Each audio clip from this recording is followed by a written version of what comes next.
जय माँ सर्वेश्वरी। माता रानी आप सबको खुशियाँ दे, समृद्धि बरसे और हमेशा सुखी रखे। दोस्तों, आज मैं एक आपको बात बताने जा रहा हूँ। इस बात को ध्यान में रखिए और हमेशा इसे याद रखिए और कभी मत भूलिए। या फिर आपके फैमिली में किसी को भी दुख पहुँचना या फिर उनकी मौत होना या फिर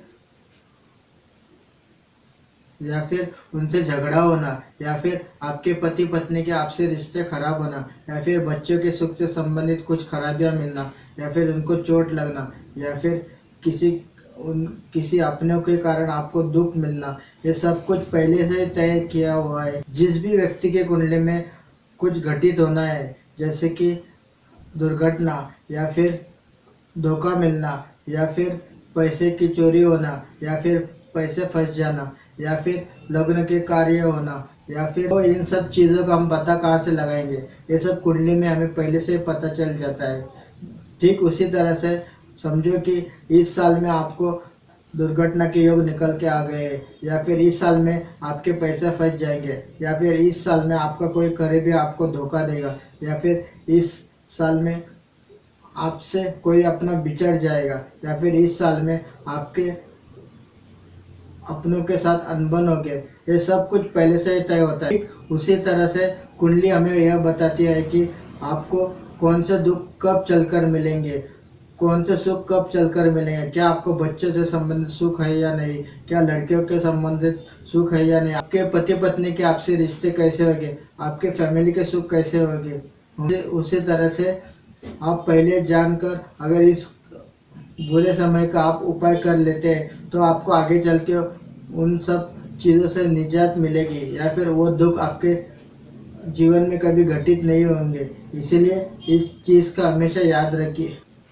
ठीक उसी तरह से मैं आपको एक अहम जानकारी दूंगा जो आपके सीधे दिन से संबंधित है, यानी कि जब भी आपका जन्म होगा, जिस दिन जन्म होगा उस जन्म के समय जो ग्रह होगा वही उस ग्रह का फल अटल है, यानी कि उसका जो भी फल मिलेगा वो आपके जीवन में घटित होगा ही होगा, चाहे वो सुख हो या दुख हो। जैसे कि मान लीजिए कि आप बृहस्पतिवार के दिन पैदा हुए, यानी कि गुरुवार के दिन, तो आपका गुरु ग्रह यानी कि अंग्रेजी में हम उसे जुपिटर भी कहते हैं, जैसे कि वो बहुत शुभ बैठा है तो आपको इसका शुभ फल मिलना ही मिलना है। ठीक उसी तरह से अगर वो कम शुभ बैठा है तो आपको कम शुभ मिलेगा और वो बहुत ही खराब बैठा है तो आपके जीवन में हमेशा निरंतर दुख तकलीफ दिक्कतें हमेशा लगी रहेंगी, यानी कि आपका जीवन कुछ खास अच्छा नहीं होगा। तो जितना शुभ बैठा रहेगा उतने ही बढ़िया फल आपको मिलेंगे, जितना खराब बैठा रहेगा उतने ही खराब फल आपको मिलेंगे। इसलिए इस ग्रह को जानना बहुत अहम है। जैसे मान लीजिए आपका जन्म शनिवार के दिन हुआ, यानी कि शनि जो कुंडली में बैठा रहेगा, जिस घर में बैठ के वह शुभ या अशुभ है उससे संबंधित आपको फल मिलेंगे। उसी तरह से अगर आपका जन्मदिन मंगलवार के दिन हो गया तो मंगल ग्रह बैठ के आपकी कुंडली को चलाएगा, यानी कि अगर वो शुभ बैठा है तो शुभ मिलेगा, अशुभ बैठा है तो अशुभ फल मिलेंगे, और अगर ना ही बहुत खराब ना ही बहुत बढ़िया बैठा है तो जिंदगी हमेशा उतार चढ़ाव करके निकलते चली जाएंगे। ठीक उसी तरह से अगर सोमवार के दिन आपका जन्म हो जाता है तो चंद्र ग्रह आपकी कुंडली पर हमेशा उसका फल मिलेगा ही मिलेगा। ठीक उसी तरह से अगर आपका मान लीजिए आपका जन्म बुधवार के दिन हो गया तो बुध ग्रह आपकी कुंडली को चलाएगा, यानी बुध कुंडली में जैसा बैठा होगा वैसे आपको उसका फल मिलेगा। ठीक उसी तरह से अगर शुक्र आपके कुंडली शुक्रवार के दिन आपका जन्म हुआ है तो शुक्र से संबंधित आपको फल मिलेंगे। ठीक उसी तरह से अगर रविवार के दिन आपका जन्म हुआ है तो सूर्य से संबंधित आपको फल मिलेंगे, यानी कि जिस दिन आपका जन्म हुआ है उससे संबंधित जो ग्रह आता है वो ग्रह अपना अटल फल देगा ही देगा।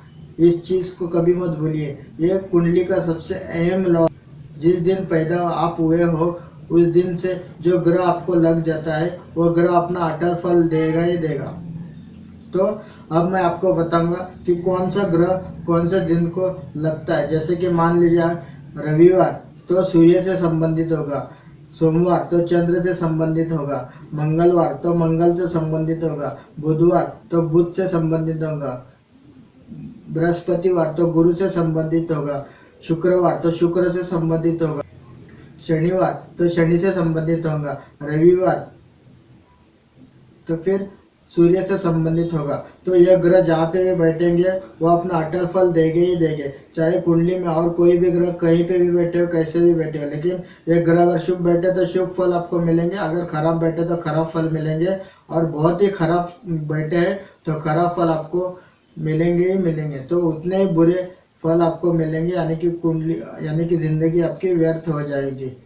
इसके बाद हम बात करेंगे कुछ वास्तु से संबंधित चीज़ों के बारे में। जैसे कि मान लीजिए अगर आपके घर में सिर्फ एक ही इंसान बैठने वाला सोफा है, जिसे हम रिक्लाइनर सीट भी कहते हैं, अगर ऐसा सोफा आपके घर में हो गया तो आपके घर में दिक्कतें मिलेंगी, जैसे कि डायबिटीज से संबंधित खराबियाँ मिल सकती है, प्रेशर से संबंधित मिल सकती है, फिर किडनी से संबंधित भी मिल सकती है। तो इस चीज़ का ध्यान रखिए। ठीक उसी तरह से अगर आपका फ्रिज कोई गलत दिशा में बैठ गया तो आपको वहां से 4-5 संबंधित ग्रह खराब फल देंगे। जैसे कि में जो डीप फ्रीज होता है वो शनिदेव होता है, फिर उसका निचला हिस्सा जो होता है वो चंद्र से कंसिडर किया जाता है, फिर उसमें गैस भी रहती है तो गुरु से संबंधित होता है, फिर इसमें थर्मोकॉल वगैरह प्लास्टिक मटेरियल बना रहता है तो वो बुध से संबंधित होता है, फिर उसमें करंट भी चलता है यानी कि राहु देव। तो ये 4-5 ग्रह मिलकर आपकी कुंडली को खराब कर देंगे। इसीलिए अगर आपके घर में कोई भी फ्रिज खराब होकर पड़ा हुआ है तो तुरंत उसे निकाल कर बाहर। आपके घर में हमेशा क्लेश, पैसे से संबंधित दिक्कतें, हेल्थ रिलेटेड इश्यूज वगैरह हमेशा निरंतर चलते रहेंगे, इसलिए कभी भी फ्रिज को खराब होने ना दें। अगर खराब हो गया तो तुरंत इसे रिपेयर करके घर में रख दीजिए। इसके बाद आता है आपका जन्म समय। जन्म समय आपकी ज़िंदगी में बहुत अहम भूमिका निभाती है। जैसे कि मान लीजिए आपका जन्म समय सुबह 9 बजे का है तो 9 बजे का समय सूर्य का हो गया। ठीक उसी तरह से अगर आपका जन्म समय 1 बजे का है तो 1 बजे का समय मंगल से हो गया। ठीक उसी तरह से अगर आपका समय 3 बजे का है तो 3 बजे का समय शुक्र से हो गया। तो ये जो जन्म समय है वो जन्म समय से संबंधित एक ग्रह लगा हुआ रहता है, तो वो ग्रह को कंसिडर करके आपके जीवन में जो घट रहा है इस वक्त उसका लॉ निकल के आता है, यानी कि उससे हम पहचान लेते हैं कि इस समय में आपका बुरा समय है, अच्छा समय है, यानी कि इस समय आपका बुरा समय है, अच्छा समय है, या फिर कैसे चल रहा है। यानी कि जो भी कुछ घटित होगा वो जन्म समय से संबंधित निकल के आता है। उसका एक लॉ है जो मैं आगे चल के आपको कभी बताऊंगा। सुबह 4 से 6 बजे का समय विष्णुदेव का रहता है, फिर 6 से 8 बजे का समय बृहस्पति का रहता है, फिर 8 से 10 बजे का समय सूर्यदेव का रहता है, फिर 10 से 11 बजे का समय चंद्रदेव का रहता है, फिर 11 से 1 बजे का समय मंगल देव का रहता है, फिर 1 से 4 बजे का समय शुक्र देव का रहता है, 4 से 6 बजे का समय बुध देव का रहता है, फिर 6 से 8 बजे का समय राहु देव का रहता है। तो जिनका भी राहु बहुत खराब रहता है, ऐसे लोग अगर 4 टोटल यानी कि 1408 पिछला पिछला जो 4 नंबर रहता है यानी कि 1408, तो टोटल हो गए 13 13 यानी 314। तो 4 वाला नंबर हमेशा राहु से कंसिडर किया जाता है, यानी कि 4 नंबर राहु का होता है। तो राहु खराब रहेगा तो 4 नंबर वाले गाड़ी में अगर आप जाएंगे, यानी कि टोटल अगर 4 हो गया तो ये बहुत ही घातक एक्सीडेंट दे सकता है, जिसमें कि बहुत बुरा हो सकता है। ठीक उसी तरह से अगर 6 से 8 का समय हो गया, यानी कि जो राहु का समय माना जाता है, यहाँ पे अगर एक्सीडेंट हो गया तो तब भी बुरे फल मिलते हैं। तो इन सब चीज को जानिए और मानिए। ठीक उसी तरह से गुरु का नंबर 3 होता है और बुध का नंबर 5 होता है और सूर्यदेव का नंबर आप 1 ले सकते हैं।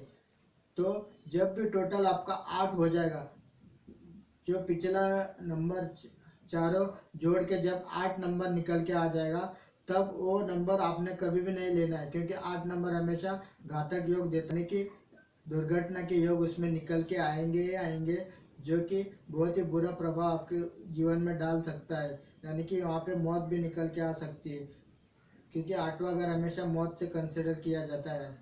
तो इस तरह से गाड़ी का रंग भी आपके लिए अहम मायने रखता है। जैसे कि अगर आपकी माता है, माता का सुख आपको भरपूर है, घर में सुख शांति है, तो हमेशा आप सफ़ेद रंग की गाड़ी ले सकते हैं। ठीक उसी तरह से अगर आपका भाई बहन का सुख है, मामाओं का सुख आपके लिए बहुत बढ़िया है, तो आप लाल रंग की गाड़ी ले सकते हैं।